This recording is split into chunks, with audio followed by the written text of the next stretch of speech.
पण मित्रांनो पीकला उतरलेलो आहो. त्यानंतर आपल्याला इथं फार्मस आणि मेडिकेट भेटलेले आहे. त्यानंतर इथं बंदा नॉक होता, तसा मी एक हेड मारून पाक किल घेतला. त्यानंतर आमचा बंदा पण इथं नॉक झाला होता. मला वाटला दुसरा बंदा म्हणून मी गोळी मारतो, पण गोळी काय बसली नाही. त्यानंतर एक बंदा मारणं असा धडधड आला. त्याला पण असे 4-5 गोळ्या मारल्या आणि आपल्याला किल भेटली. त्यानंतर समोरून एक बंदा आला, आमच्या बंद्याला पाक वाकडं करून टाकला.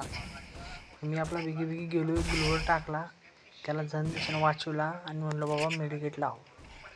इथनं म्हणलं येतोय का बघे, नाही आला. तर आमचं 2 एनिमी त्यांनी मारलं होतं, म्हणून मी बघता फास्ट गेलो आणि ते 2 एनिमी वाचवले. डबल म्हणलं जग आहे, जगमध्ये आपण लढायचं. गेलो MP5 घेऊन, म्हणलं लूट करूया जरा इथले. लूट करायला गेलो तर हे बघा उलटी घेत आलो. बघताय काय आणि याला मी सोडतोय. तर धन टाकला.